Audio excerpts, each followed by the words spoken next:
Father in heaven, we ask you for your presence, for your guiding to the Holy Spirit, that this hour might be one of great help, bring an impact in our life that will change us and our children, so that thy name, thy character might be seen in us and in our children. Amen. We thank you that you heard our prayer. Amen. Amen. So, of course, this is not a good prepared message like I have the other ones, because I'm just starting to have more presentations about education, because I see how great the need is to understand what matters in the human life and in that what matters. So we must first see the principle on which we base every education. Yes? And that principle must be love. Now, if we would take any definition of love here, how many definitions would we get? Yes, everyone would have his own definition. Now, I don't say I have my own. This is what I came up to understand after understanding what makes the human sick. Love has at least two dimensions, which are present at the same time, and which we must exercise to be not only happy but healthy. The first dimension of love, and you know love is infinite, and there might be more dimensions, but I say if just these two we exercise, we won't be very, very happy people. There are only two things. Isn't it nice? So, love must have maximum interest for the other person, so that it is willing to die for it. Does that sound for love? Yes? So maximum interest. Now, human love also can have maximum interest, but human love does not have maximum interest for the other, but in the other. You know what's the difference? That is, you don't have interest for the other, but in the other, because the other is your source of love. The other is your purpose. The other is that one from what you live. That's why mothers are the most susceptible to not be loving people. You know that? There's no greater danger to be selfish than to be a mother.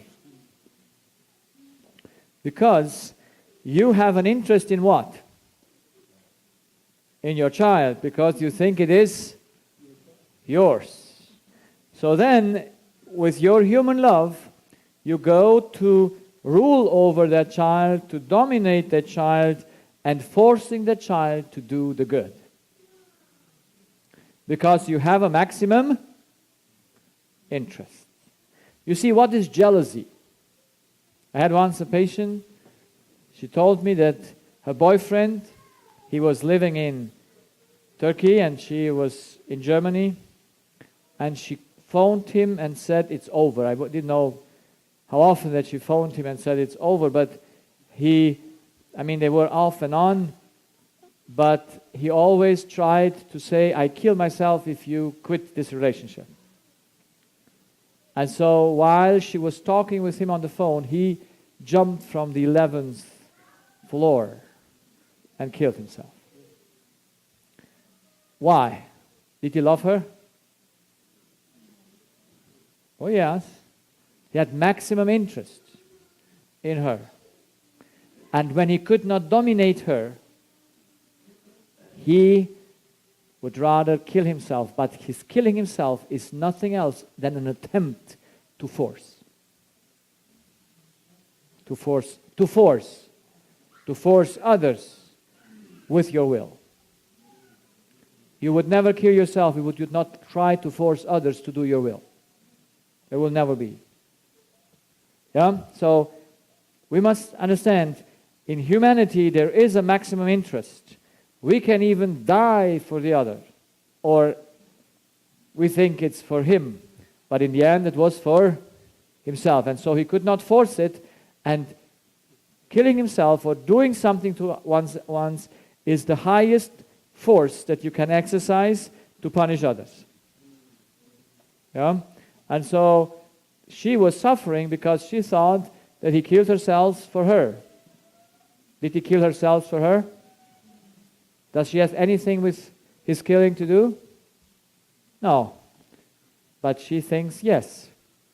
So it's a terrible mess how we think. So what does God have while having maximum interest for us? And why is his interest for us and not for him? Because most people present God's love as something for himself. Some people say, yes, God created us, that he has someone to love him. And then I say, poor God. And he needs someone to love him. It's a terrible idea. God didn't create you because he needed you. He created you because you were a need for the earth, like I shared that in my seminar. We were a need, and we were put exactly where we had to fulfill the need of the earth in God's plan, but God did not create us because he needed us. Yeah? He does not need anyone and nothing. So, what stops God to not rule over us? Why is heaven so pleasant? Why are the angels delighting to do God's will? Why? Did you ever read that the angels most delight they find doing God's will? Why do they like to do God's will? Because it must be something they delight as well. And what is it? So, what makes love to be not ruling? And it is to give 100% liberty for the other person. There is 100% respect for the other person. There is never a force for the good. That is heaven, that is God. What do you think makes us sick? Human love tries to be indifferent. When it gives liberty, then it loses the interest.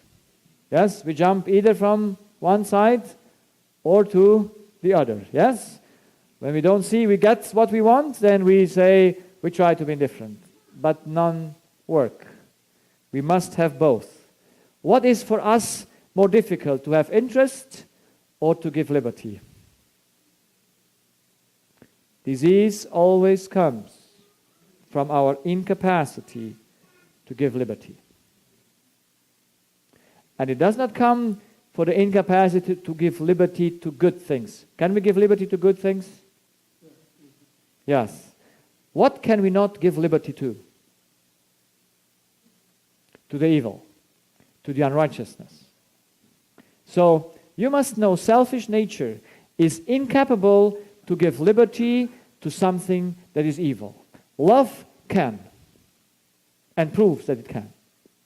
God could allow evil to exist because he's love. If he would not be love, evil would not exist. Yes, evil is an intruder, like we learned, but evil, God can respect it. He eliminates it. We know the plan of salvation was made to eliminate evil, but love can endure evil. Selfishness not. Love can endure unrighteousness. Selfishness not. So now you know why we get into the trap. We want the good, we were made for righteousness, and now someone does us unrighteous, and so we say we cannot handle this. And the worst thing for children is when the parents treat them unrighteousness. Then they go wild. And of course the child has a right sense of righteousness. Yes, they know exactly, especially when they are in their teens. They know you exactly. When we got our 6 foster children, they were between 7 and 17. And the 13 years old one was the third born of the children. He was 13 years old. And he was the most challenging, because he told me the truth just like it is. He was the only one that I treated violently. We were sitting, it was relative at the beginning, we were doing, I don't know if it was our first vacation or not, with them in the mountains skiing, and it was Sabbath, we had our Sabbath worship. Of course, with me, you have to keep all the rules. So when they were also Seventh-day Adventists when their parents separated, so they were in the church. So they knew all the rules from their birth, but the parents were really lazy with them. And so I asked sometime the father, "Where are your children?" "Oh," I said, "I won't force them to come to church." And then I said, "Well, if I would be the father of the children, there would be no choice if you got to the church or not." And so when we got the children, I said from the beginning, every Sabbath, every Friday night, you dress nicely, and on Sabbath morning, we go all to church. There is no discussion. It's either or. No, you know. And yes, they, 17 to 7, they all were ready, because we were the new parents, and they wanted us to stay with them. So I was strong enough to say we do it the right way. Yeah? So when you have no inner life, you must have an outer one. However, we went there, and he was just doing all the time, being fussy. He was just sitting here, and we wanted to sing and read something, and I gave his little brother the sermon. He should do the worship, and so, you know, and I had the songbook, and it was such a green, soft songbook, yeah, but like this thick. And this guy, he was here on the left side, and he, you know, like, he was 13, children are, but he was so provoking me that I lost my temper, and I gave him once. Of course, I didn't hit him so strong, but what was the reaction of all his brothers and sisters? On which side were they? On his side. So all were jumping against me, you know. And of course, I apologized and said it was wrong. But this young man, 3 times I gave him his portion, because he just said to me, one day he said to me, "You're not able to do the most simple things." It crushes you. Yeah? When, you know, your selfish nature is so provoked that you must hit him for that. I always apologized. I learned a lot. But children tell you the truth like they are. They are. And I made a covenant with God. I said, "Lord," this was after my conversion, I said, "Whenever the children say to me something, I take it as the truth. Except you prove it to me to be wrong." So parents, ask your children what they think about you. And just let them read it. And you will be surprised. You'll be surprised. They just tell you everything. And would it not be nice to know what the child thinks about you? Would it? Yes. Well, it's scary, yes. So, let's make the principle. We must treat our children like God treats everyone. And that is, He only has the authority of love. Can we ever overcome evil with evil? Is there any possibility for that? Yes or no? No. What would be overcoming evil with evil? Forcing. Yes? Forcing the good on others would be overcoming evil with evil. Forcing them to be good is the root of all evil. Because it's against the law. It's against love. It's against God. The devil was the first one who wanted to force the evil or the good on others. Now it was evil, but he wanted the good. He wanted to improve heaven.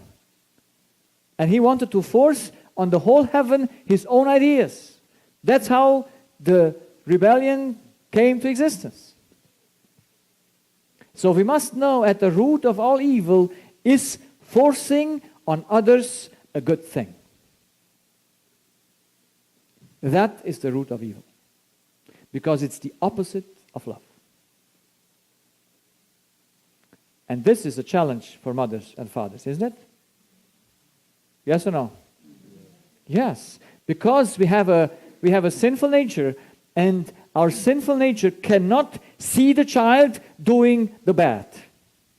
It can see the child obeying, does it? But sinful nature cannot allow the child to do the evil. It must force him to do the good. That's why it must be our deep understanding. Evil can only be overcome with the good. And the good allows the evil. And only eradicates the evil with no force. I would like to keep you here to preach about the plan of salvation, to show that God, in none of his dealing with evil, he uses force to expel the evil. He lets it always be there until evil came to its end. And then he takes a position to it. That was the first battle in heaven when Lucifer and his angels were expelled from heaven because there was no choice anymore. It was over. Evil came to its end. All had taken their final decision. The one angels didn't go again into anything, and these angels wouldn't go back. So he said, okay, now let's do a consequence. We give them the consequence. And so God intervenes. At the end, you know how the devil ends? Will he have anyone who supports him? No. When God will bring in his judgment, and everyone that followed the devil will see what God did, they will have a total view of God's intervention. They will bow their knees in front of God and will say, righteous are thy judgments. Will they do it forced? No, it will be reason and understanding. No one will say, Lord, you did judge wrong. These are the evil. I mean, the saved, they won't say anything wrong. You know, but they are saved. They don't count. But those who are not saved, they could say, well, you did me wrong here and here and here. No, when God opens up everything, they say, righteous are thy judgment. And then the devil wants to go with them against the city. Do they follow him? No. They only follow him before the judgment. When they go against the city, and then comes the judgment, and then the devil stands up and says, come. No one follows him anymore. And then falls from heaven the rain of fire. Because the devil must be put to an end without force. In the day of judgment, what happened with the goat for Azazel? Was it killed? Was it killed? No, it went out into the desert. There he died. The devil's power will be broken only by the evil itself. God will not do him anything. He only destroys him when he lost. And that's also mercy. So God has and will judge, and we must know judgment, and I don't go into righteousness, has two parts. Those who are restored are righteous. Those who are not restored have to pay with their life the unrighteousness that they have done. Because that's also righteousness. Yes? But that's not a redemptive righteousness. That's just a, how you call it? Extermination righteousness. Yes? You exterminate evil from the universe through a righteous act.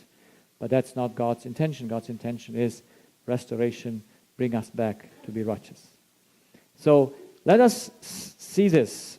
If we want to raise our children, we must raise them with the authority of love.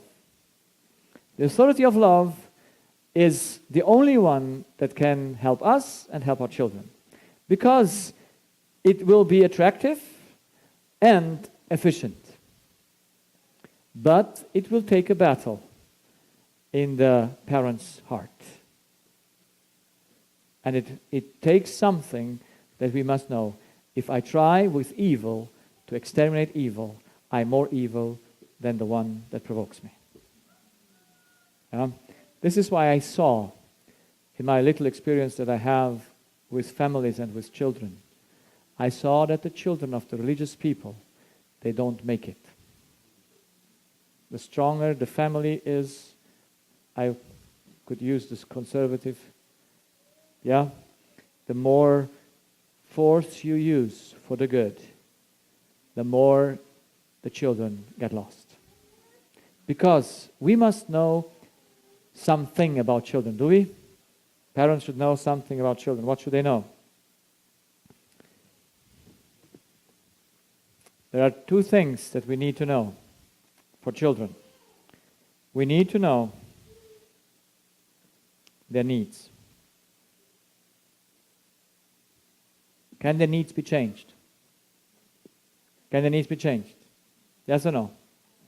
No. The needs can never be changed. I hope needs are set by God, and yes, there are two kinds of needs. Absolute needs and secondary needs. Yes? What is marriage? An absolute need or a secondary need? Secondary, thank you.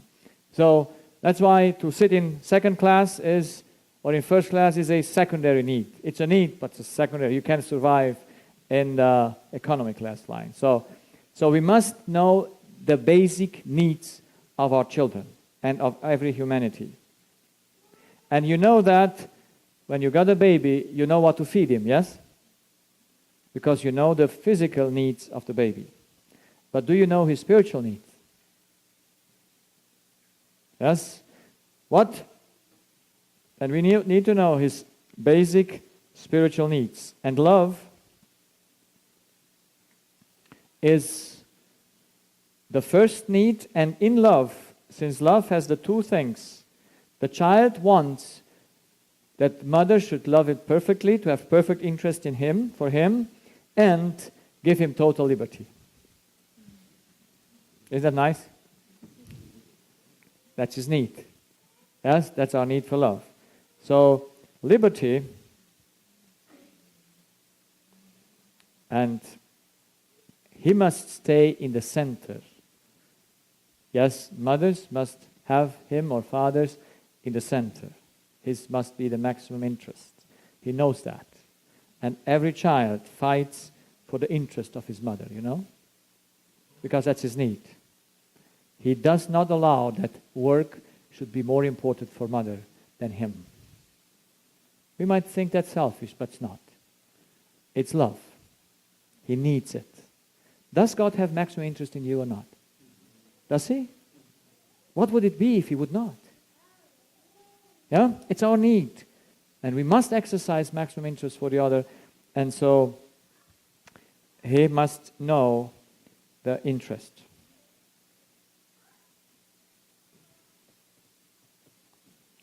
Is that the right spelling? Don't worry about my spelling, okay? So, now, I wait for that program that corrects me automatically. Okay, so we must know the need. The first need of a child is freedom, liberty. That's love. Now we must know about the child that it has born a selfish nature. The selfish nature, when the child is born, is like a lion.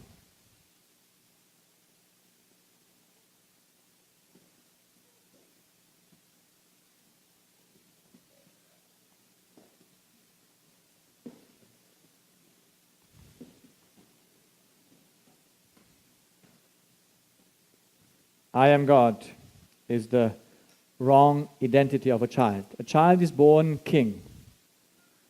And so, as it is born king, it must reign.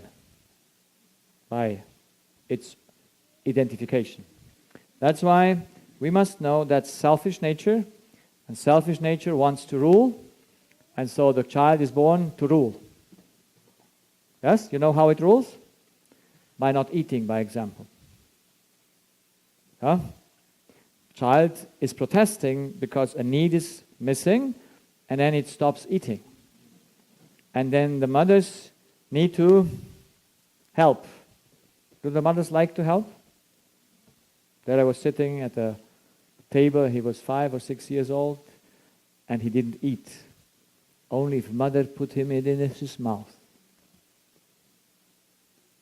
I said, this is strange. Is it? At 6 years of age, mother feeds him. And he was not disabled, mentally or so, or physically. I said, why is he doing it? His mother was working, and the child was the whole day in school, till the morning, till 5 afternoon. It's a terrible thing, what happens in Italy, in France. The children are just taken away by the government from the parents. The results are not, they cannot be measured. What will happen if God will not come, but Jesus will come, but if it will stay more 20 years, the world will be a mess, totally. Yeah?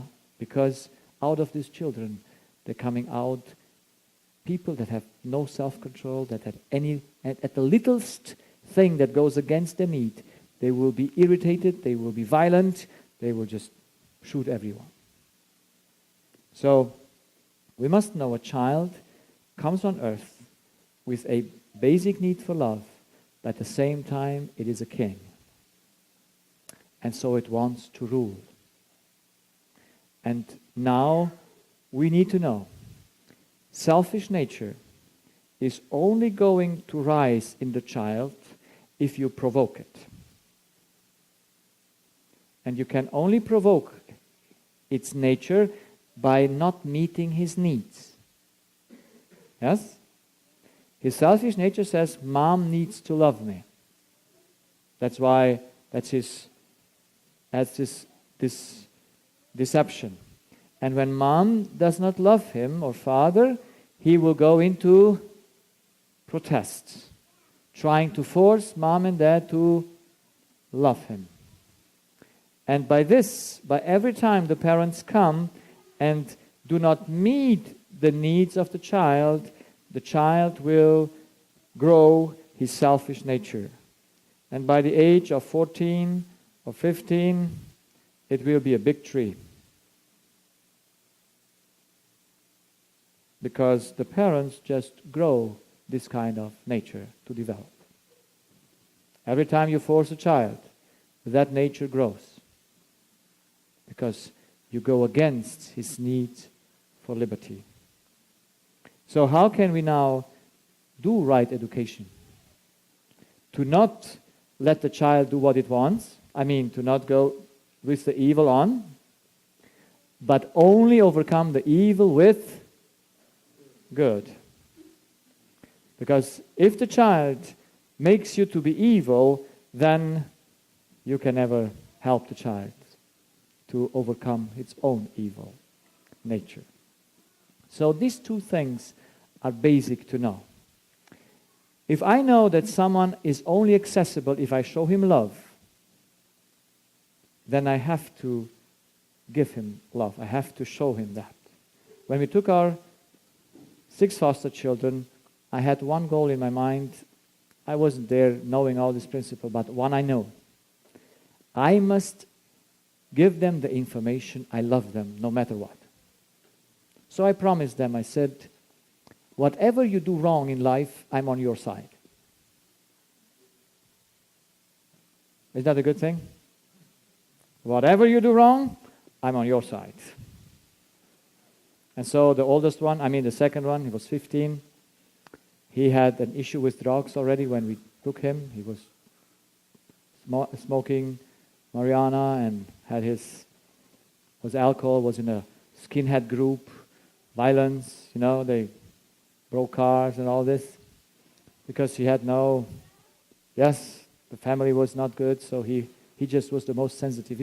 He's the nicest person. He's the most sweetest and most intelligent boys I would consider from all of the 4 boys. But he's the most damaged through that what happened in his family. Because he started very early with the drugs and with his friends and with violence. And so when we came to his home, of course, he had his friends. They came to skin their head, to shave their head. And of course, at the beginning, I was quite cool. But one day, they came. I said to Jonathan, I said, you are under my direction now. And I don't allow you to cut your hair again. You can have any kind of hairstyle, but no skinhead. Because I said it's a symbol. If it would not be a symbol, you do what you want. But it's a symbol, and I don't allow you anymore. Because the boys came, and they wanted to cut him as well, the hair, and he cut a little bit here, so that I think, okay, now did you cut a little bit? You must do it all. But no, I was firm in those days. And I said, you can leave the house if you want. But since the boys were then against me, they said, oh, we will beat him. They were tall and I'm a small person. But then I had a reason to forbid the boys to come into the house. I said, now for 1 month, no one can enter the house anymore because you behave wrong. Yeah? So you have always the wrong things. They give you a chance to do what to advance in your case. But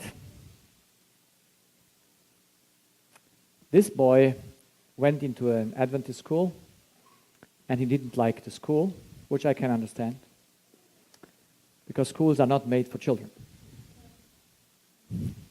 I mean, you understand me? Because they are anti-need, as they don't meet the needs of a child, the way schools are today. They don't brighten your mind. They don't brighten your individuality. You're put in one stock. Everyone has to do the same. Everyone has to be on the same size. That is not school. Yes, school must take care of each individual. Each individual must be trained in his part. The one that can run fast should run fast. We should not do all to run fast. Because it's not everyone's ability to run fast. But yes, then we have the one that runs fast, wins, and the other who is not so fast. Yeah? So children don't like to go to school, and he didn't like to go to school. So one day he made a bomb, because he had also a gun in his house before we come. And he took for New Year's fireworks, and so he worked something and tried to put the school, in the back of the school, the place he wanted to make the experiment. So, of course, that gave a great problem, did it? It was a church school, went to the conference, and there I was, fighting for whom? For the school or for him? For him. I kept him in school until he finished school. No one get against me. Because I said, I go to stand on your side, whatever happens. And I fight for you. And I gave my children one idea. If you wake them up in the middle of the night and ask, are you convinced that Horst loves you? They will say yes, by no means. And if you have that, you have every time entrance to the heart. But if you don't have that, no, yes, you don't achieve nothing.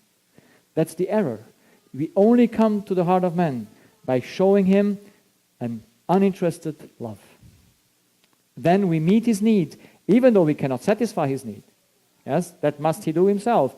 But you cannot help him that he should satisfy his need if you do not meet his needs. So parents need to know that. Their selfish nature sits on the throne and says, you need to love me. You have the greatest interest in me. Yes, you have to show that to him. You have to show them that there is nothing in between you and your child. There can become nothing. What evil they ever do, you must stand on their side. Does God stand on our side or not? Does he ever move to other sides? Yes or no? The God I know, he always stays on one side. Because he knows how my selfish nature is making me sad, and how selfish nature makes me to be, yes? And so he has full understanding with me. And so God uses even my mistakes for my own good. So knowing this, you know you must meet your child's need of liberty, interest, righteousness. You never are allowed to lie.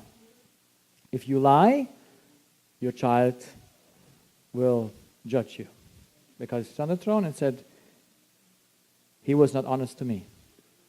So children are very, very paying attention if parents are honest. You know that? They know everything. Yeah? Don't ever think they don't sense it or don't perceive it. So, meet their needs so that you have an interest to them to help them overcome their selfish nature.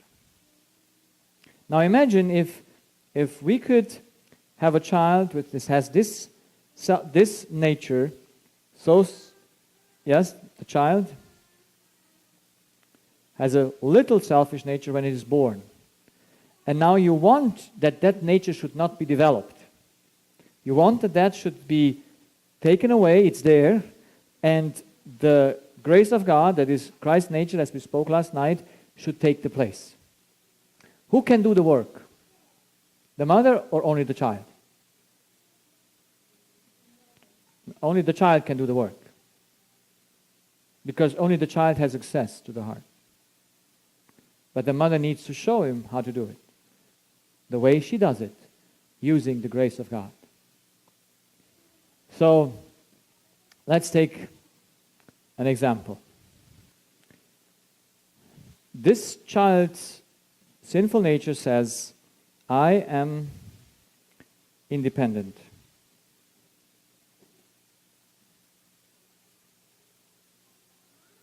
Is that the truth, that they are independent? No. But they think about themselves. So, now you have to teach them that they are dependent. How will you do it? So that you can kill their selfish nature, so that they see that they have something in them that is wrong. So every time they use their sinful nature, or even before they use it, you have to show them that they are dependent. By what are you showing them their dependency?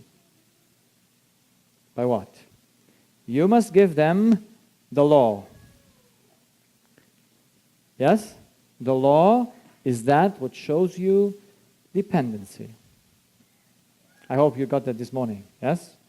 A law only governs dependency. Where you charge your watch, that's dependency. All other things are independent. Yes? You have to do that and that as long as you have the good thing. So you need to teach the child the law, so that by the law the child sees that it is dependent. And how you can help to teach the law is practically through the second thing is purpose. Is that the right thing? Purpose. So, did God create us for a purpose? Yes or no? Is that child there for a purpose? Yes, no. You have to show that to him. So, through the law and through purpose, you show him that he's dependent and he needs to be accountable for what he does. Because he didn't make himself, he has to do that. And so, that's why you give them chores, you give them work to do, and you show them through the law how to do it. That is, not the how in details, but the way it has to be at the end. Yes? So, let's give an example. There are, if you're not yet systematic, you just to find it out. There are 4 laws that I would put, or 4 principles of the law that I would put in a child's or in any education. That is, all things have their time.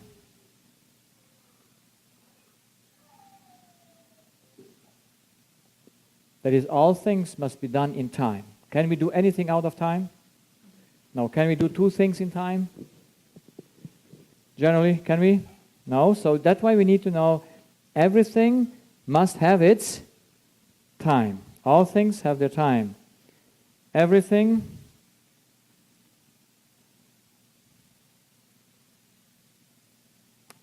has its place. Thus, in this ecosystem, in this world, in everything God created, have everything His place? Yes or no? Yes. So, this is order at home. Do you have order at home? Do children like order? I mean, do they just put things back, or do they use them and leave them? How is it? They leave it, because it's easier to use them and then leave them somewhere, because their selfish nature says, let's mother deal with this, or father. And usually mother goes behind, and what does she? Picks up and picks up, because she cannot handle to see the things lying around. Yeah? Mothers have the order, some of them, and so they cannot see that, and so they go and pick up. And you pick once up after the child. Do you think the child noticed that? Of course. He says, oh, this is how it works. I leave the things there, mother picks them up. Now the thing is done. Yes. And mother says, pick it up. But he knows if he doesn't do it, eventually the mother will do it. And so they learned fantastic fast. See, when I had this little boy in my practice for 2.5 years, the 1-year boy that I raised together with my helper there, I told you last night, or the night before, one day he loved tractors, yeah? And one day I got an email and I showed him some slides. And on one of those slides was a tractor. So he saw the tractor. I know he was maybe 1.5 years. And so maybe it was 2. I don't know exactly. But he could say tractor. You know, he always had a tractor in his hand. So after 6 weeks, I showed him again the computer, because I showed him on my laptop. And I showed him the computer. What did he say, computer or tractor? He said tractor. He didn't forget. So your dog doesn't forget when you show him something. After 10 days or 10 weeks, he might immediately remember that thing. Because that's how children work. He could remember. With 1 year, I said to him he should give me his, how you call this in English?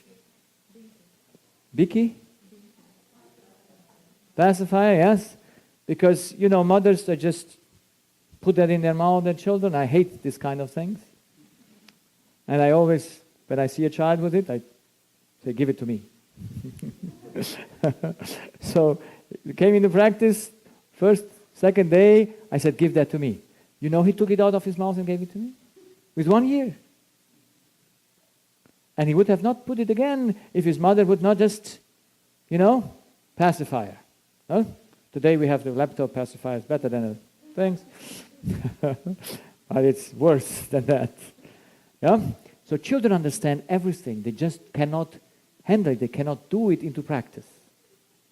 So that's why when you try to help them to have to know everything has its place, then everything in the house must have its place. That's order. That's how God has done in nature. There is nothing that he didn't do that it should fulfill its place at a certain time. It's only our selfish nature that has entropia, Is that the right?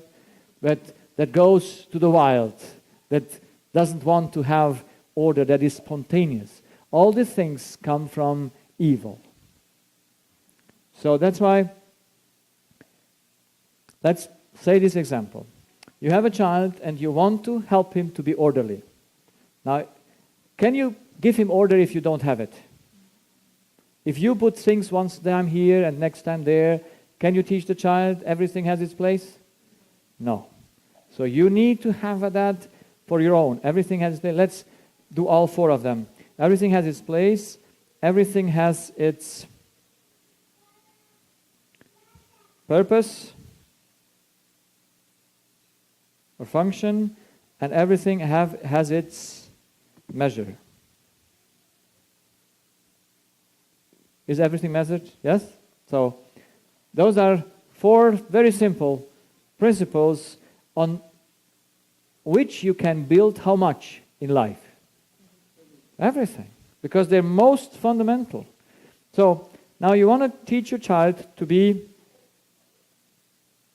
putting the toys away after in the evening. And I would suggest that mothers and fathers should give the children checklists. Yes?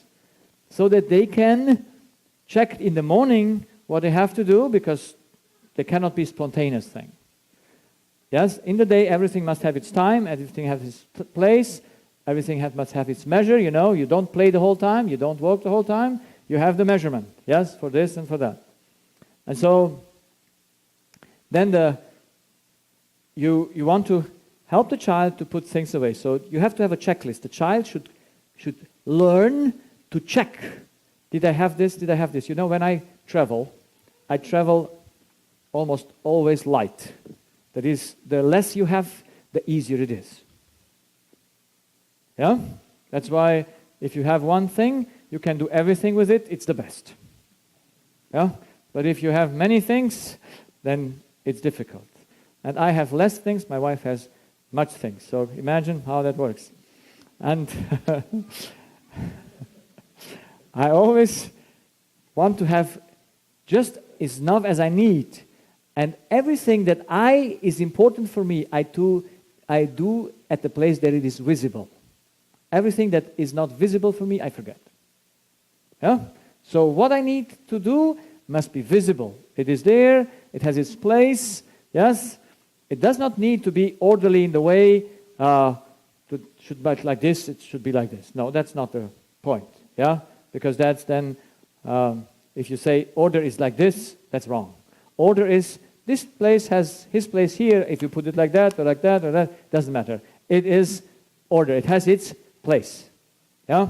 I mean, not with everything, but if not, then we come up and say, it must be a grade of 90 degrees, so if not, it's disorder. No, we don't go into extreme things. So you want the child to have a checklist, to have a remembrance. I go to bed, did I do everything I did today? Yeah?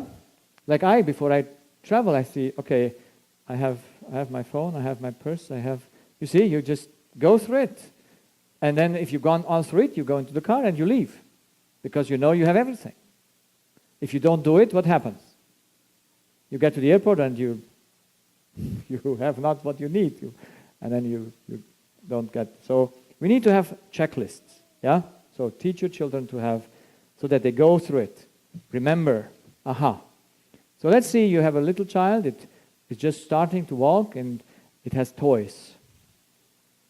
Now you need to teach it that the toys are whose? Whose toys? God's toys.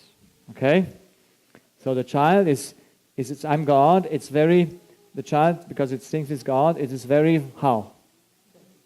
No selfish, possessive. Possessive.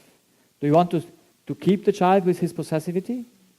No. So that's why from the beginning, you say everything we have is not ours.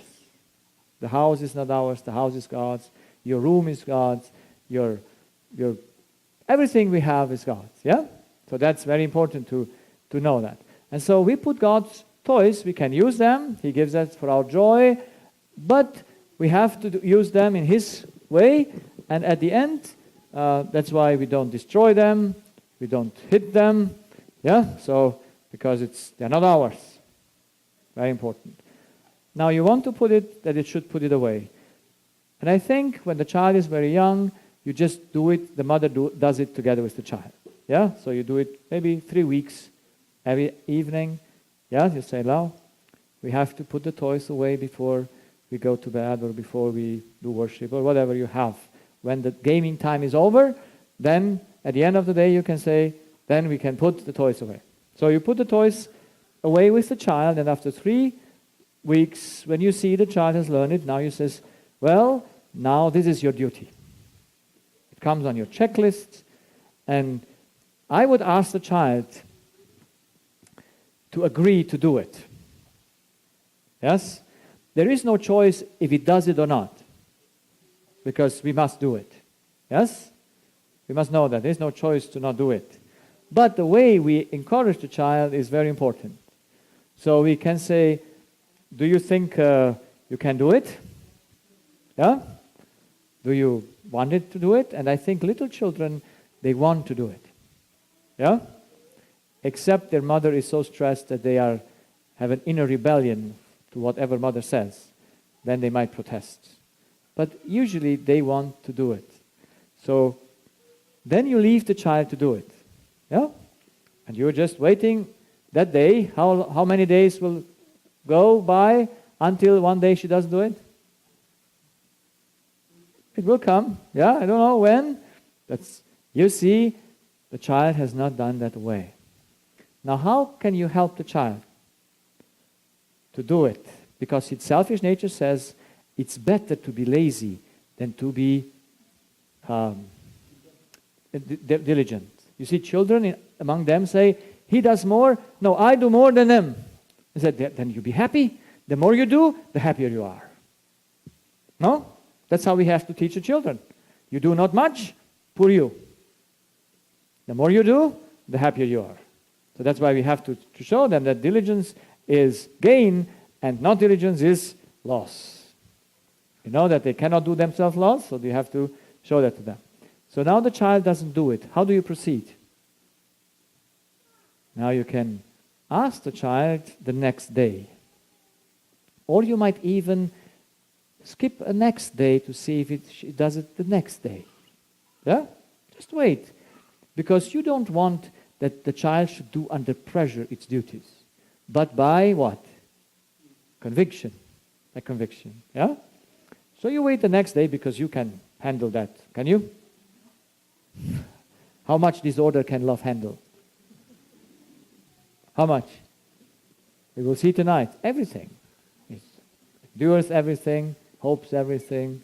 Yes, so love can handle any disorder. Only unselfishness cannot handle any disorder. Yeah? So, you can endure it because you have in mind, not yourself, you have in mind the training of the child. So, now if the second day she doesn't do it or he doesn't do it, now you have to ask. Have you forgotten that we have a rule in the house? Everything has its place and its time.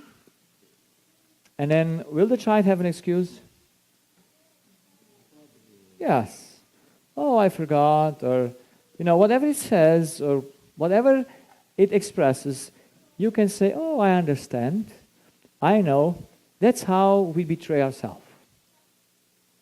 And you take every excuse the child takes to his benefit, because you understand selfish nature. And you know you cannot overcome selfish nature by cutting it you away. The child must do it. And so you don't provoke the child with force, you just understand it, but you say, now how can we deal with this? Because there is no choice that the pieces must be in their place. And then you tell the child, and when it's the first time, of course, I would ask, what shall we do that you should not forget? So the punishment or this consequence which should be there to not forget. To remember that something was wrong. And then, let's say the child does it again, everything is fine, then it skips again. Or maybe it doesn't. Then the mother needs to know how to help the child to see that the rule cannot be broken, the rule must be kept. And to help the child, so she might take all the toys away that are not in the box. And for how long are they gone? If the toys are out there and the child didn't put them back, when you take them away, how long are they going to be gone? Pardon? Yeah, I would say forever. Because, the child must know. If every toy is out there, it's gone. And it doesn't come back. And it knows it cannot lose. And if it likes the toy, it will try to put it at its place. Will you need to force it? No, because it remembers every toy that's out there disappears. Mother doesn't force me to put them in, but there's a consequence. And who loses? Mother? No, the child comes next day and searches for the toy, and mother says, well, my child, where did you put it? And so you're still friends with the child? No problem. You lost it. Next time you're more careful. Will there be a conflict between mother and child? No conflict. Yeah, everything will go smooth. The child won't forget because it knows. Mother is sweet, but straight. One word, it will happen. Yeah? So, consequences are needed, but just for the purpose to remember the child that it does make a loss to God and it has to pay it. Yeah? When it damages something or when it doesn't put away. So this is so basic. I was once having a conflict with my wife before I went into a mission trip. And after 2-3 days or a week, my stomach started to hurt.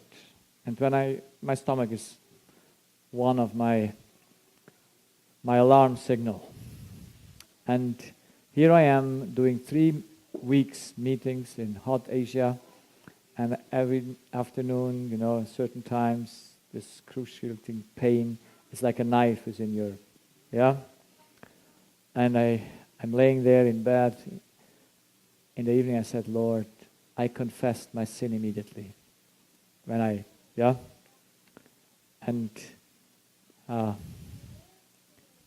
because the situation was like this at home, we had to leave, and my wife was not ready at the time, and I said, we have to leave.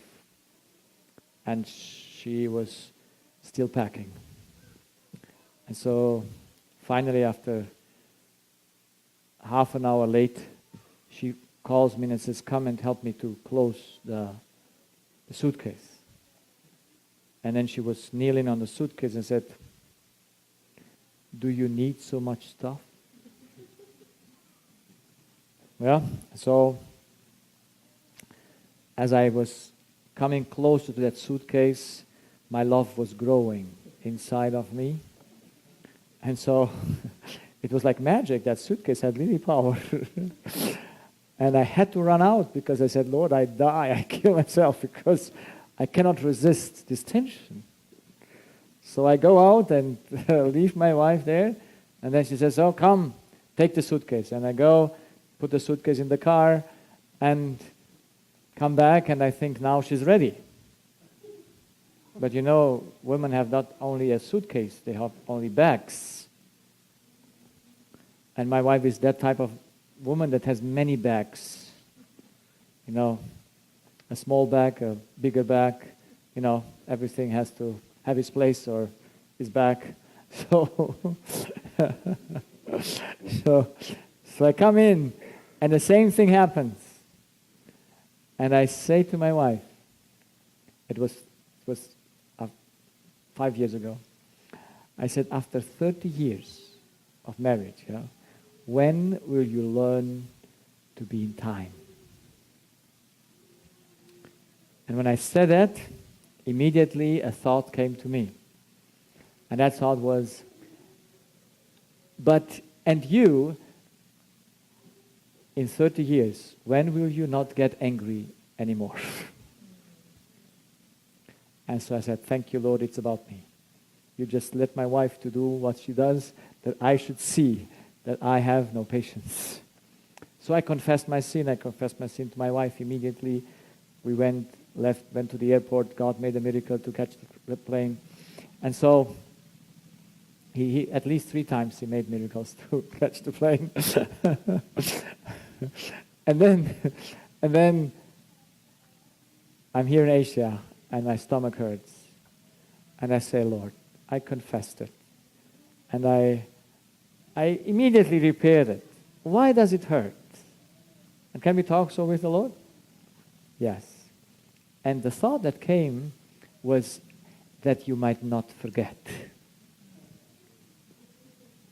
You see, whenever I go to Asia before, I'm very alert to not get any stress with my wife. Because I like to have a healthy stomach, especially. I like the food there. I like the fruits. And imagine you have a sore stomach, whatever it is, and you cannot enjoy that. And so you think next time. And the next year, I was again provoked shortly before. And I thought this time I won't fall into temptation. But just was on the day when I left home. Yeah? So I get a little bit of disorder. So that, what should I do? Not forget. Because do we forget our failures fast? Do we? Yes, we just do it and even remember it anymore. So we need to give consequences that children should not forget. That what they did has brought pain and loss. But to them, not to their parents. Did God give me the disease? Yes. I take it out of His hand as a chastisement or as a education tool. You see, Hebrews 12. You know Hebrews 12? It's a fantastic chapter about faith. Yes? And here it says, Ye have not resisted unto blood, striving against sin, and ye have forgotten the exhortation which speaketh unto you as unto children. My son, despise not the chastening of the Lord, nor faint when thou art rebuked of Him. Do you like His rebuke?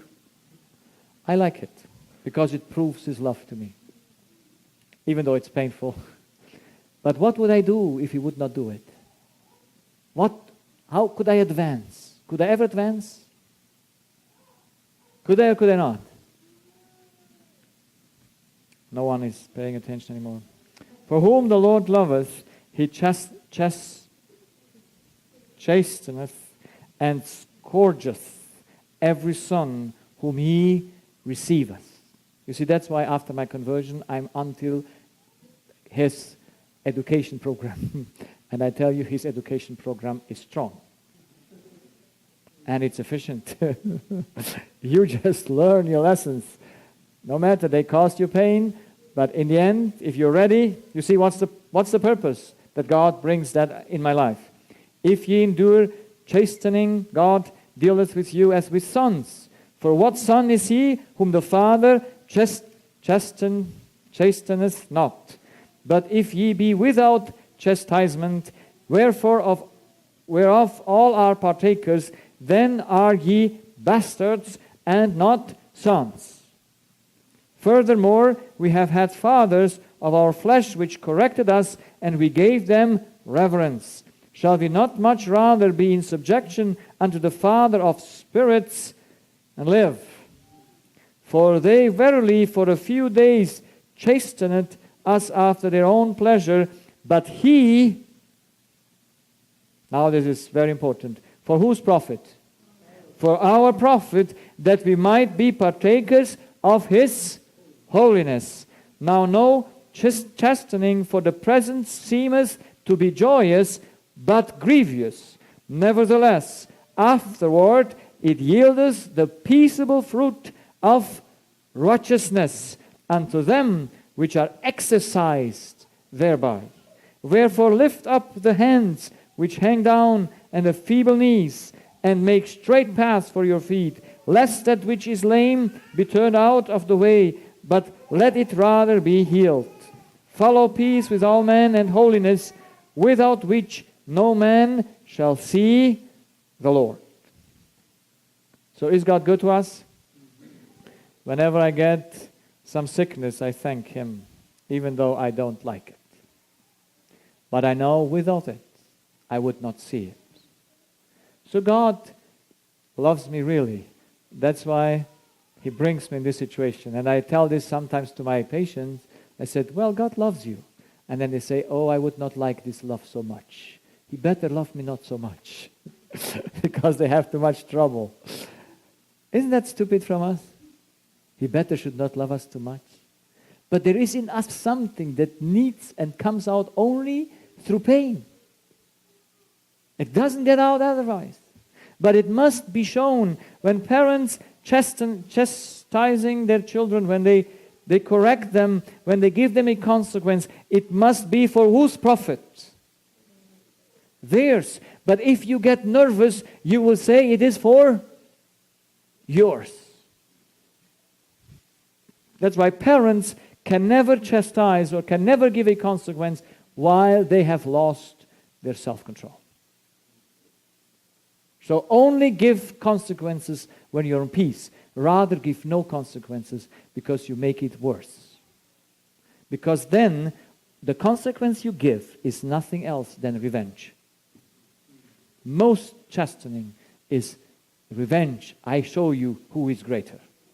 I show you what is in there in our conflict. And then the child's nature, sinful nature, just grows and spreads out like nothing. So I would suggest at least 4 things that we should never do in our education program. There should never be threatening. How that's spelled. Is that right? Threat? It gone? It worked so well? Threatening, is that right? Yes? Threatening. Did you ever threaten your children? Yes. Never conditioning.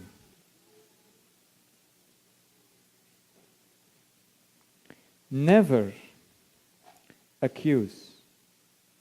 I call it like this.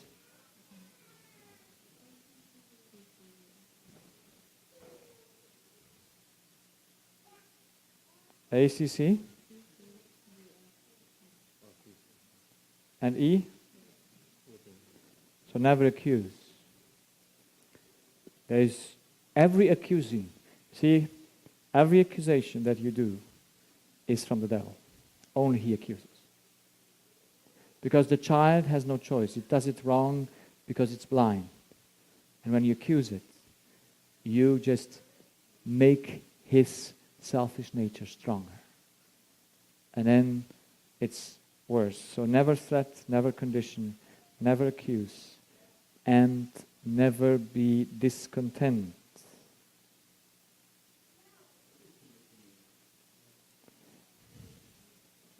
When you say, if you don't do this, you have this. See, my daughter, her boy played out in the yard, and he wants to come in. And she says, you don't come in before you don't take your toys away. How did the boy react? Happy or unhappy? unhappy. What did she stir up in him? Rebellion, because she was what doing? Commanding. You know, she was commanding in the way, you have to do this now.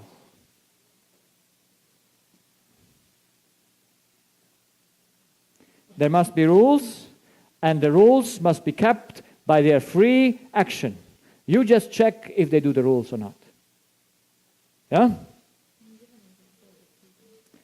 Yeah.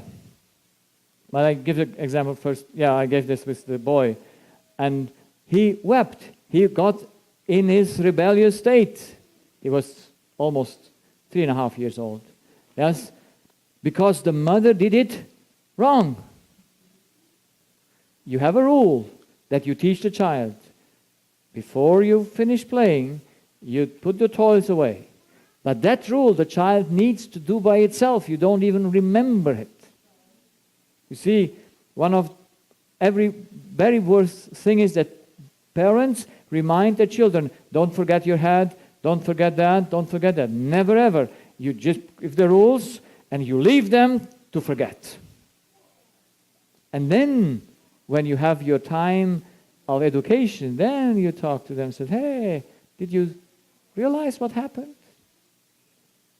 So because you want them to do it out of conviction, not because just you're around and you remember them. You diminish their faculties, you treat them, you humble them unnecessarily because you just tell them, don't forget. They should do it by themselves. Exactly. They just do it because, did you wash your teeth tonight? Don't put it. You taught it 1 week, 1 month, now it's on your own. And you just check. And if they didn't do it 1 day or 2, then you say, it seems like you don't like to wash your teeth, is it? So why? And then you very friendly, what do? You talk and say, well, there's no choice, we must be hygienic. And, well, when you're 20, you can do with your teeth whatever you want, but it's Lord's teeth and we need to keep them clean. So then you just are free there to not push. But the child must know, there is no chance that I escape to not do it. But there is no force behind it. Because it's a duty. It's nothing that you can leave out from your life. But it's not, mother doesn't get angry, doesn't say, accusation is, you always forget. That's an accusation. You don't do that right. So no accusations, because accusations come from the devil. Please.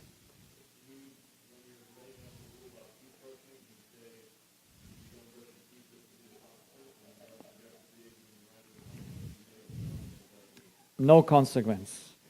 We don't tell them about consequences. We show them the consequences when they don't do it. Because we want to encourage them to do the right because it is right, not because they have to fear a consequence. There should be no fear involved in education. It must be this. We have to do this. This is the life on earth. We have to wash hands or whatever we do. Yes? And we have to show them there is no other way. You see, when you go somewhere and you are on a path, you have to keep the path. What can you do? So we must show the child, look, we are put in this world and we are dependent. We have to take us to the rules. We must go by these rules. If not, life is not enjoyable.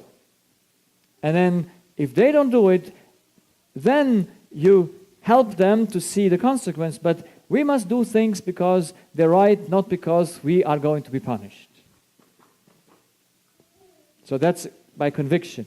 But of course, since we are slow to learn, we need to burn ourselves first, 1 or 2 times, until we see what's going on. Because you cannot tell him your teeth will fall out or whatever. You must give him a consequence according to that, saying, okay, you don't want to, I understand.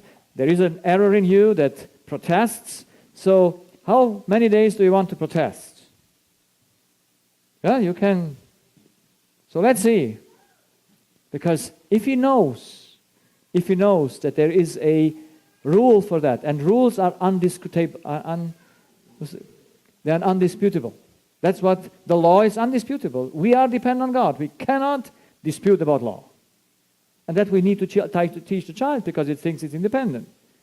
That's why we give them things to do, and then we just check them in very friendly way and say, there is a selfish nature in you that just stops you your own good doing. That's why we need to do some pain work so that you understand that that is not possible. But he still is free to not wash his teeth. He still can go to bed without washing them. Okay? You don't force him, say you don't go to bed or you don't do this if you don't finish this. That's conditioning, that's threatening. Then he does not do that out of conviction. He must be allowed to not wash his teeth. Yeah? And you are allowed to give him a consequence every time he doesn't do it. And then you just see how long he endures the pain that he inflicts on himself because he is so stubborn. Yeah? Pardon? Well, this is what kind of consequences the mothers need to ask from God, because God knows what works best. And I would always ask God and say, Lord, this is my child, number one, number two, what is the best thing, what hurts most? What is there that will remember him that he does to himself the damage? So God needs to teach the mother how to do that. But that's why we should never do a consequence in rush, never immediate, always thinking beforehand.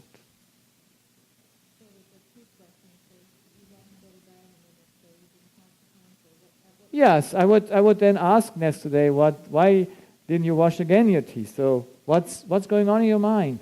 Why are you protesting against? What do you protest? So that you figure out what's in his mind.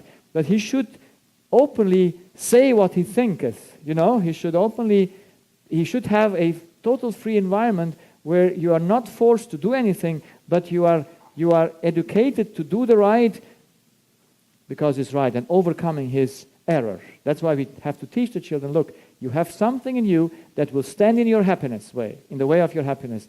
And that is, it will bring you to not obey the rules, to want to break the rules. But every time you do it, there is no one else that is hurt except you. Yeah, so I would say the last part of this would be, of course, the rules never change. But with the teenagers, no, you need to have some things. At what age did you finish to teach the child what it has to eat or not? When do you give the child liberty and says, from now on you can eat what you want? Because I taught you what is right, you love the right food, and now I don't need to look after you anymore for the food you eat. Yeah? There must be a time when you have finished that, where conviction had to take place, because I was in a place once, they had 3 children, and the boy was 17, and we were eating breakfast, and the oldest didn't eat so much of the fruits, and just the leftover fruits his mother took and put in his plate and said to have some vitamins. That's disrespect. The mother is not allowed to put to a 17 years old or even to another one, just here for you to have some vitamins. That action is more harmful if he would never eat any vitamin his whole life. A mother needs to respect the will of the child. Do you want it? There must be a place where we have to stop our doing. Yes, you have to come to an end of your education. You have to come where you say, I did all I could to convince you. And if you do that together with God, your child will be doing it because out of conviction, not because someone sees it or someone is behind it, because it will do it only in responsible to God. Is that more work than just fast education? Yes or no? Yes. But this work, and after 1 month, if you start it, you will see marked changes in your child. Because you are just having an atmosphere in the house that is not tensioned anymore. Because it's free. We have to do the right. Do the angel do the right? They do it because they love it. There's nothing in them that stops them because it fits exactly to the needs. If we would have not our sinful nature, our children would just obey everything. You know that? It's just sinful nature that stands in the way for their own happiness and fulfillment. And this is what we have to teach them. This is what we have to bring them to their remembrance whenever they fall into sin. But we don't judge them for that. We just do it the right way. Now, in a few minutes, I want to share what the father's duty is, because this was more the mother's duty. But also the father should never get nervous. It's so important that mother should not put father higher than herself. Let me explain. If mother says to the child, wait till your father comes home. You know what mother does by this? It destroys her own authority. That mother does. The child says, she has no words. Only the dad has a word to do. So we can ignore her. We don't need to listen to her. Yes? And then the mother should never have a high voice, or the father, should never raise their voice. She must control herself to say, okay, if I'm nervous and I want to raise my voice, that's wrong. Now, of course, we fall in the place until we get trained ourselves, but we should know that the child should obey the first time you say something. But it will only do that if it has your trust. You know, if it knows, the mother will never ask anything that is not for my benefit, for my profit. Yes, remember the text? For my profit, mother asks. She never asked for her own profit. She never asked for her own comfort. She never asked. She just asked it because she wants to help me to do right. Now for the father, the father is there to keep the business going and to keep the family in a good shape. And when I got reconverted 15 years ago, we had 3 teenagers at home, but my conversion was so strong, it impressed all the 3 children that are living at home, and it was like we were the best, we had the good communication. But I took my being a father first. I said, I must be first a father. I was having some duties in the church and preaching and all this, and I said, I quit all my duties in the church. I just fix my family first, and then when God calls me to something, I do it. But if I'm not doing my homework here, then where shall God put me into another job? And so I made a schedule. You must have a schedule at home. There must be clear times when you go to bed and when you rise from the bed. And when you do what you do. That's why everything must have its time. That's so simple. So you have 4 rules at home, and they rule the whole home. I find it simple. To have 1 rule would be the best. And then you just go out for them. So I asked my children, and I said, how shall we do it? And they all were happy to do it. So I was raising myself at 4:50 in the morning, a.m., to have my study time till 6 a.m. At 6 a.m., I had my first appointment with one of the 3 children. 6 to 6:15, personal worship time with personal study time, personal devotion with one of the child. Personal devotion from 6:15 to 6:30 with the next child. From 6:30 to 6:45, the next child. So it must not be 15 minutes. It depends on the age. Even 5 minutes would do such a great difference if fathers would just take the time and say, I come to see, what did you read? So they usually read before I came to them something. And so then sometimes I read with them a passage. The one I studied Mount of Blessing, the other wanted education, and the other studied Counsels to young people, how you call it? Yeah. So I learned a lot by it. And then we wrote only a little paragraph, and then we talked about it, and they took notes. What is God telling them today through the paragraph to do? Yeah, so to become very practical. And so at 6:45 to 7, we had general worship, yeah, with the whole family.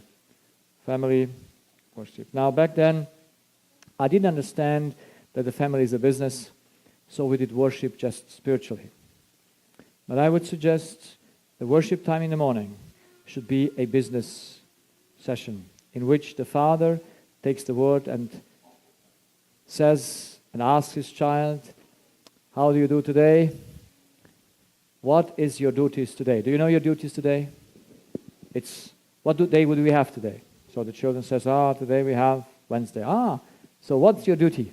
You might start with the youngest or with the oldest or with yourself, whatever.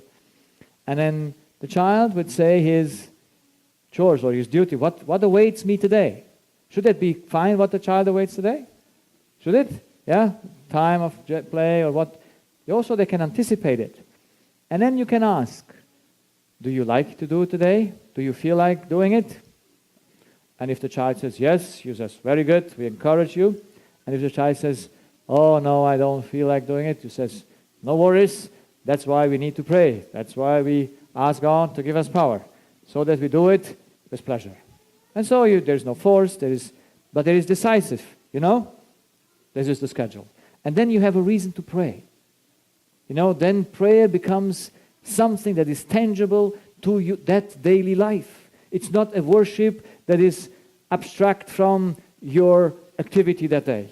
That's why the family is a business. It must be run like a business. And the father is the head of the business. And he must know everything was done. So then we had breakfast from 7 to 7:30. And then everyone went to his work. I went to work. Since my practice is 60 kilometers away from where I am living, so I leave about 8 o'clock from home, and I started at 9. Every doctor starts at 8 or even 7:30. I start at 9. Because I said family is first. And then, of course, I came home quite early. I finished at 5 p.m. So about 6 p.m. I was home. And yes, they had evening meal, because I eat only 2 times a day, but I left the children free to eat how much they want, or 3 times. So they had their evening meal, and I was sitting with them. And then from 7 o'clock p.m. to 7:30, we had family time, in which I just sat with them and we talked, or we had some fun things to do. But when you have 14, 16, and 18, they like to talk. Yes, they like to share what they went through, and they just like to have the time with their parents to talk. Yeah? And so I talked to them, and we had nice time from 7:30 to 8. We had evening worship, and from 8 to 9, everyone was free, and I talked to each one of them, and at 9 o'clock we went to bed. And there was no complaint from the 18 years old. I didn't even control it, because the next morning at 6 I was there with him to have my worship time. And it went amazingly smooth. There was no protest, because we were all in that first love. We were all in that fire, and God made something out of it very beautiful. So I would say the evening worship must be again coming together with the family, and the family needs now to discuss. So the child starts to, father asks, what did you do today? How did your work go? Are you happy? Did you fulfill it fine? Did you forget something?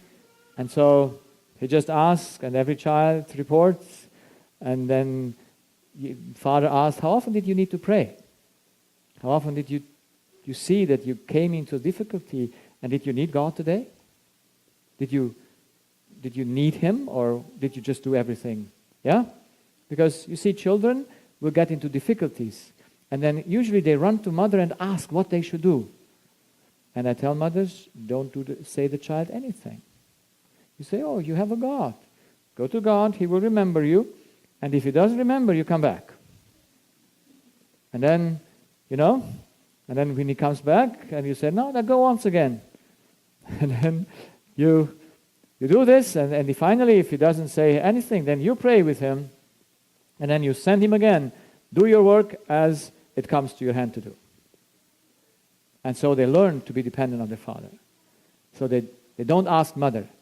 So mothers should do it so that children should become God-dependent instead of them asking them. Because mothers like to give instruction, you know that? They just are delight when children come and ask. And I know there was a 12-year-old child, and he got lost in a bus. And he called mother, what to do? Because she took the wrong bus. No. And the mother just gave him instruction. And I said, he should know this by this age. By 12, when he got any problems, who should he call first? God. You shall call God. God, I missed the bus. I took the wrong one because I didn't pay attention. What shall I do? And there is God, because he's used to talk to him, and he just gets the idea, and he goes. Doesn't need to even tell mom that he got lost. He can, but moms are and she was even willing to go to pick him up. Now it's nice to be kind to the children, but let them do it by themselves. The more they do by themselves, that's the best. So teach the children. So you have a program. There must be a business session in the evening where you just see how it was. The father tells his experience with God that day. The mother tells her experience. And then that half hour of worship, will that be a living thing or will that be a dead thing? Will the children like it or not? Yes. They're just waiting. How did Father do today? Yeah, so everyone will look and forward, and then the worship time would not be a boring time where they just wait it all over, but they are involved in it. Because worship must be a pleasant time. It must be a time where children delight in it. Singing, playing, yes, reading something, but all that we read must be practical to apply it a day. If you read something and it is not practical, it's for nothing. We only learn by doing. We never learn by knowledge. We learn and it implements by doing. So that is very important to have a schedule, and for mothers, for the education. Mothers and fathers, but since mother is with the education, you should have fixed times during the day when you educate, when you teach the law. Yes? When you say from this time to this time. And it's best if it's every day at the same time. You don't need to think. The children know it. Yes? And then you do it either one by one.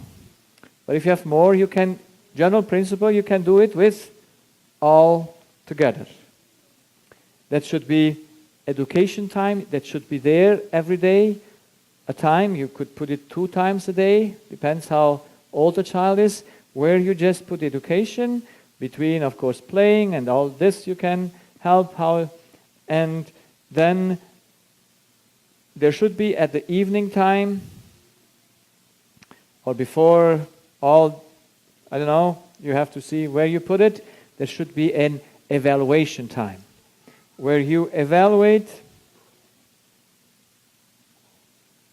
with the child what it did today, wrong or right. but especially the wrong. Because you leave it during the day to do what the child wants.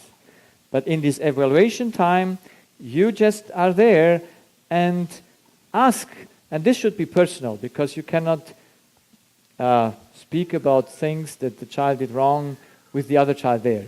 Yeah? So it should be personal, where you talk to the child and say, how did you do?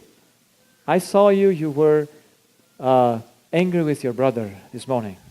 You didn't behave well at the table. I saw that some of the crumbs were still there. You didn't pick them up because it was your choice. Why did you do that? Or, yes, did you see it? Because, we'd have to do it, and you said you want to do it. And we must do it. Everything has a time, everything has a place, and a measure, and it must be made well. That might be also something. It might be done good, yes? And then the child will have its things, and there is then the time for chastisement or for consequences, where you just have thought before it, where you don't go into the thing with stress, with pressure, but you just have talked to God before as mother, and then you just meet your child. And yes, the child needs to give an account, does it? It needs. And so it knows I'm dependent. Yes, I'm free to do the wrong. No one forced me to do the good. But I have no choice. If I do the wrong, I will die. I will have consequences. If I do the right, I will enjoy life, because that's dependency. And we cannot get along without dependency. And so if that education time, that evaluation time is very important time, because then you can see what your child thinks. And the child should be open. He should know, if I tell mom anything I have in my heart, she won't get angry, she won't get scared, because she's just prepared for everything the child says. Because she knows his sinful nature. She knows how betrayed it is. She knows the problem of the child. Because can you go to God and say everything? Can you? Yeah. Will you enter into a nervous breakdown? No. He will say, I know your child. I knew already what you think. Because I know your problem, and I'm here to help you. Not to condemn you, not to punish you in the way to punish, but in the way to help you to see the things like they are. And so I think this evaluation time is a very, very important time for each mother. And each mother should have a evaluation time of her life in the morning, when she does the devotion with God, when she's alone. She should evaluate every child's action that he did the last day, so that she's aware of her children, what they do and what they not do. And so then that's a deep training for the mother. Doesn't look like work, does it? It looks like work, is it? But is it nice work? Oh, I think it's the best work. I would just enjoy to be mother. And because I like to do experiments with children. I think children are very easily to be governed, to let, because they are just happy with little things. Yes, a little bit of an attention. But what I mentioned this week, I didn't mention here so fast, is the inner life of the mother, and her relationship with her husband is most important for the well-being of the child. If she is discontent with her husband, then the child will not be responding well. The child will be sickly, the child will be nervous if she does not give liberty to her husband to do what he wants. And if she thinks her husband doesn't love her enough, her husband doesn't care for her, all those thoughts, all mothers need to expel from their mind. Because it's not true. Do they need a husband to help them? Women, do you need a husband to help you? Don't say yes. You're a woman. You can do everything. You don't need a husband. You see, I have a principle. I never ask anyone to do something for me what I can do for me. I think that you should your children as well. Everything you can do, you do yourself. I only ask a person to do something if I'm doing a favor to it when it does it. Not to me a favor, but for the other one. Then our interactions are correct. No time you should think you need the other one for doing a job.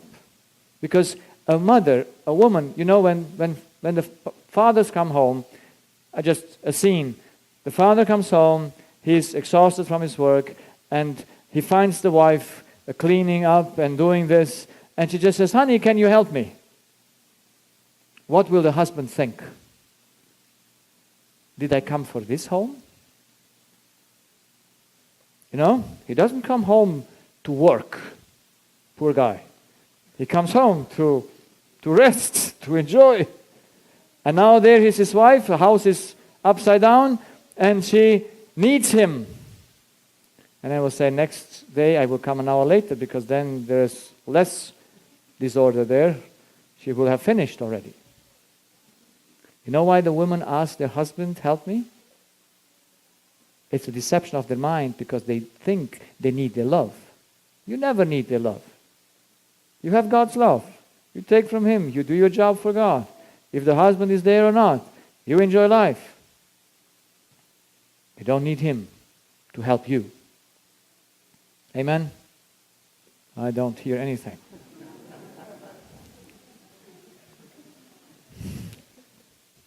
I put the finger in the heart, yes? But I tell you, those complaints of every woman will destroy the children. They will make out of the children handicaps because they say, my mother is not able to do the job alone. A strong mother has strong children. A mother that can do everything, and we talked this morning about Proverbs 31, how much can do that woman? I don't think it's a woman, I think it's wisdom. But let's take it as a woman. How much can do a woman? So where does, in that picture, the husband help? He's at the door, sitting with the others and say, what a good woman I have. Oh, isn't that? That's exactly the nicest picture for husbands, yes? They sit out, they talk about their good woman, and they do the job at home. And who is happy? Both are happy. The woman is more happy because she does more. The more you do, the happier you are. But we think in our selfish nature, no, because he sits at the door, he is the most happy. No. The more you do, the happier you are. So don't teach your children that diligence is a loss. Diligence is gain. Sitting around is loss. Pardon? I know.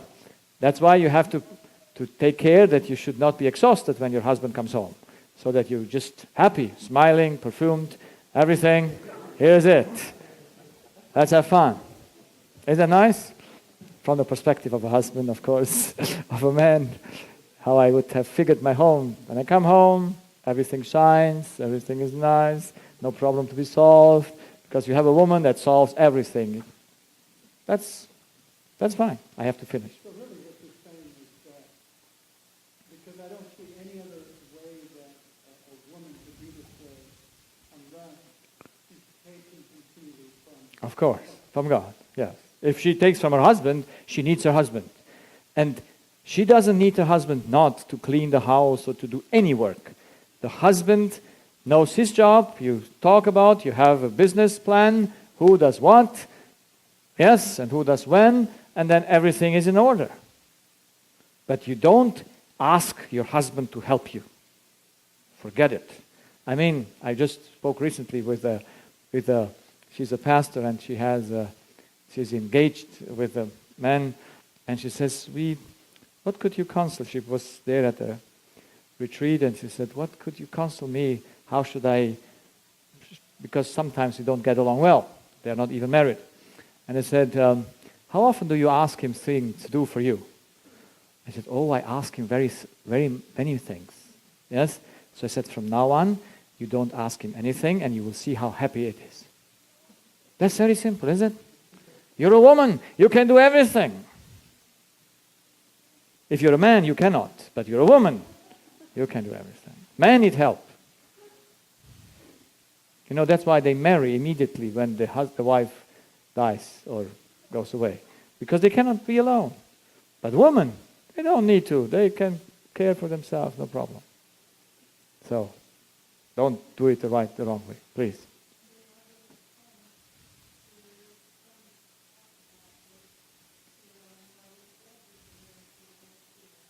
Of course should they help. But them from their free choice, not because the woman needs their help. Because that's begging. Oh, please love me a little bit, that I have a proof that you still love me. That's why they ask something. Not because they cannot do it. So, I promise you, you will be happy as a woman if you don't ask your husband to solve any of your problems. You just solve them together with whom? With God. You know, in Ministry of Healing, it says there, we should never say to anyone any negative thing that we experience in our heart.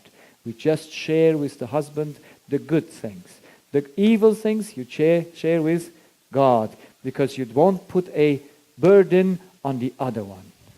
But some people think you have to share everything with your partner. That's not right. You share only the good. That what you have struggled with, you share with God. Because can one of them help you? Yes or no? No, you might go to a professional counselor, like a doctor or a pastor, for anything when you don't have a clear relationship to God. But if you have a clear relationship with God, you don't go to any human to ask anything. You have a direct access. You say, Lord, now I'm converted. See, after my conversion, I didn't go to humans to get a counseling. I didn't go before as well, but I now found God, and now I found someone to counsel me.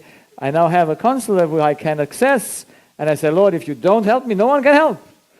And if you go for him and say, Lord, this is it, you're the only one, he will just say, okay, my son, this is it. Go and do it like this, or I give you an idea, and so it works. So let's finish. I think most men would have a difficult time coming home just to sit down if their wife is still, putting things together and finishing and things. I can't really relax until we can both relax. Yes, that's why you have a schedule. That's why you have a program, what is be done. And if, of course, there was a situation where she got, sometimes things come in between, you don't get to end time everything done.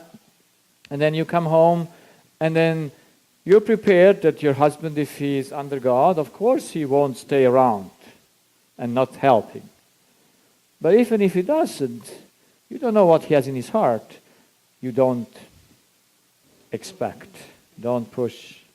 Because you know you can do it together with God by yourself. Don't burden anyone that you need help. I think it's diminishing our dignity. Yeah? I just want that my children should never see anything in me that they need to help me on spiritual level. Yes, if they see that I'm needing at the computer because I don't know the computers like they are, yes, I ask them this favor because I know they like to do that for me. But I want on spiritual level, on things that I have to decide, I don't want to go to anyone or want to show them that I need anything from anyone. Please.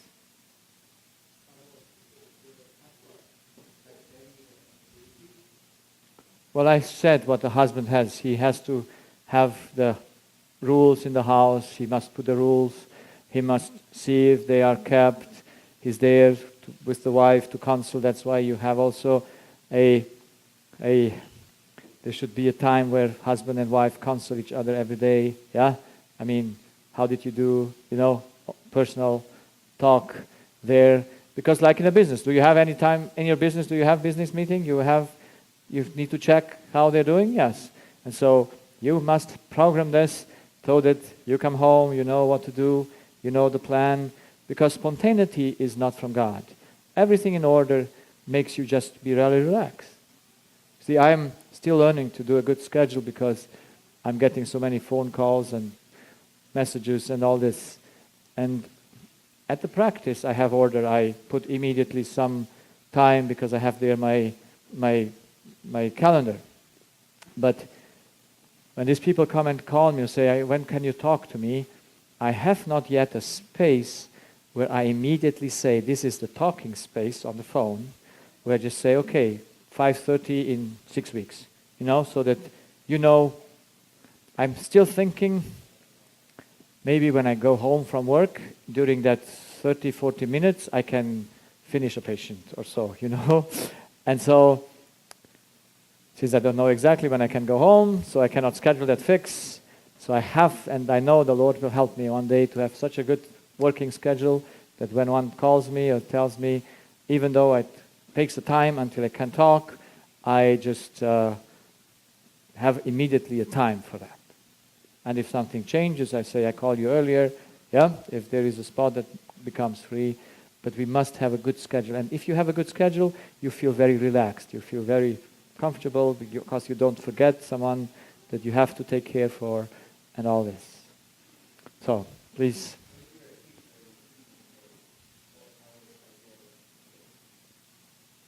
As a teacher, what I didn't mention with the parents as well is you need to be independent of the kids. And the parents need also to be independent of the children. If they're not independent, they cannot teach them, because they then do it for themselves. And we tend, through our selfish nature, to make ourselves dependent of the kids. And we show that to them. When they don't show us attention or that, immediately the teacher gets also into difficulties. Yes, he raises his voice, he loses his temper. And I think that's why the teacher needs to fight to be from the school class independent. And he needs to think before how he teaches that. He must understand the children when they do wrong, and he must learn patience because it's the hardest job after to be mother is a teacher. Because when you have these children around you, they just have everyone their own desire and their own things. Now, I think we think that immediate punishment works. I don't think it works. Because there must be thought into it. That's why if you take your child very early and says, we never fight in this house with each other. Fighting is evil. You make the rule, no fights. We only respect. Yes, that's why you have that education time. And you will see if the mother and father do not fight, then the children will also not fight unnecessarily. Yes? And then if they fight, yes, if they kill themselves, you cannot do anything about it, but they don't do that. And I don't think you need immediately to intervene. Yes, if there is a great danger, you can intervene, but not punishing them. I suggest to parents to make certain signs that when something is wrong and mother sees it, she should make a certain noise. So that when they hear the noise, they know they do something wrong. Like or coughing, or mother just, something that the child hears and then says, oh, mother is sensing that something is wrong. And then the child gets his choice to do something about it. It's not forced, because it knows his dependency, it knows mother sees it, and we will have to meet what we have done today. And so do those things, so to help your child when it gets distracted too much and it does not pay attention, that it knows, okay, what shall I do?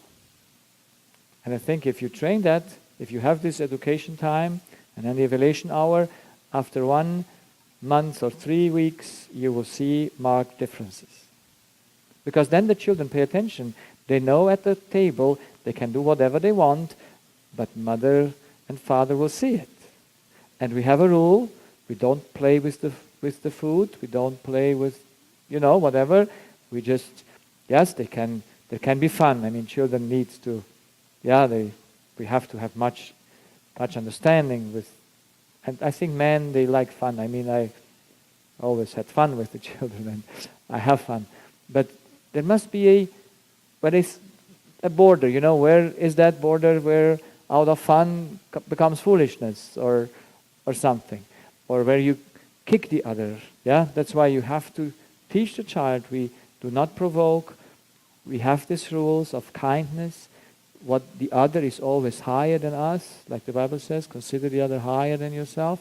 And if the parents do that with each other, then it's very easy to help the children to do it as well.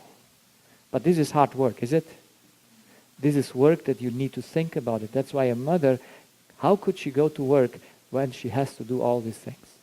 There is no way.